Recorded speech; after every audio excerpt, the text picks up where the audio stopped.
வணக்கம். சித்தகேர் உணவே மருந்து மருந்தே உணவு. மருதாணி டே எப்போ முடியுதோ மாதத்துக்கு 2 முறையாவது இல்லைன்னா மாதம் 1 முறையாவது மருதாணி போட்டுக்கிட்டே வந்தோம் அப்படின்னா நிறைய பலன்கள் இருக்குன்னு ஒவ்வொன்றா சொல்லிட்டு இருக்கோம்.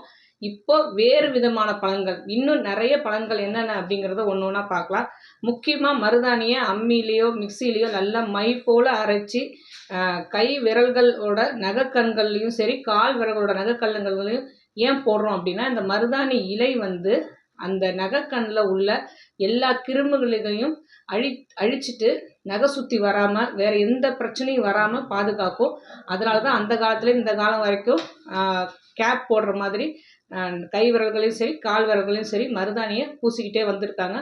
கண்டிப்பாக ஒரு இன்ஃபெக்ஷன் எதுவுமே இருக்காது. இருக்கிற பிரச்சனையும் தாராளமாக கொஞ்சம் கொஞ்சமாக குணமாகும். அதேமாரி மருதாணி பூ நல்ல வாசம் உடையது. இந்த மருதாணி பூ வந்து பெண்கள் வந்து கண்டிப்பாக தலையில் சூடக்கூடாது அப்படின்னு சித்தர்கள் சொல்கிறாங்க. ஏன்னா இந்த அதீத வாசனை வந்து அவங்களுக்கு தலைவலியும் மற்ற பிரச்சனைகளையும் உண்டாக்கும்.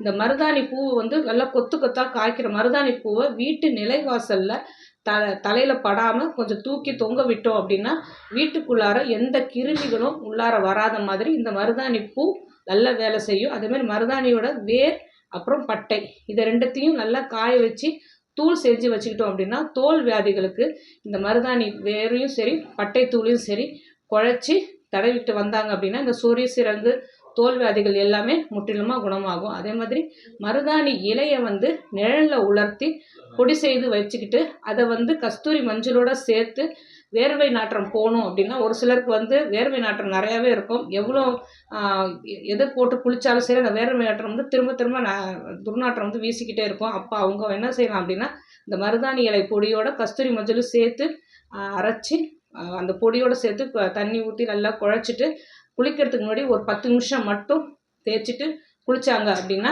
இந்த பிரச்சனை சரியாயிடும்.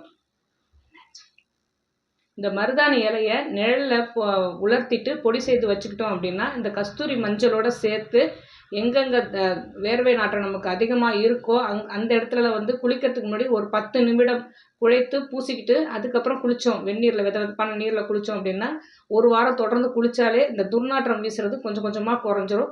அதேமாரி மருதாணி இலையோடு சேர்த்து குப்பைமேனி இலையும் சேர்த்து குழைச்சி நம்ம தடவிட்டு வந்தோம்னா ஸ்கின் டிசீஸ் எல்லாமே, அதாவது சொறி சிரங்கு மற்ற எந்த ஸ்கின் டிசீசஸ் ஒரு வாரத்துக்கு தடவிட்டு வந்தாங்க அப்படின்னா இந்த ஸ்கின் டிசீஸ் எல்லாமே போயிடும். இந்த மாதிரி மருதாணி இலையை வந்து நம்ம நல்லா தாராளமாக யூஸ் பண்ணலாம்.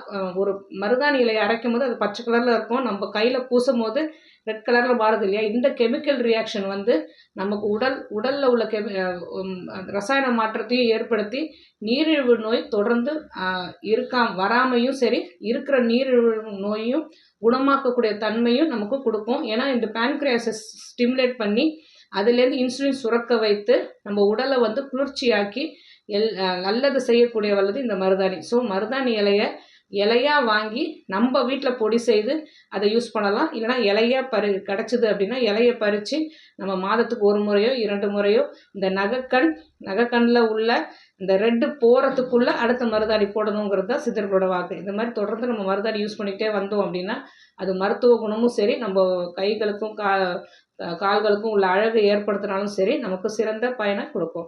ஆரோக்கியமாக வாழ்வோம். வேறு எதை பற்றி பேசணும்னு நீங்கள் நினச்சாலும் சரி தாராளமாக கமெண்ட் பண்ணுங்கள். உங்களுக்கு எந்த நோயாக இருந்தாலும் சித்தா கேரை அணுகுங்க.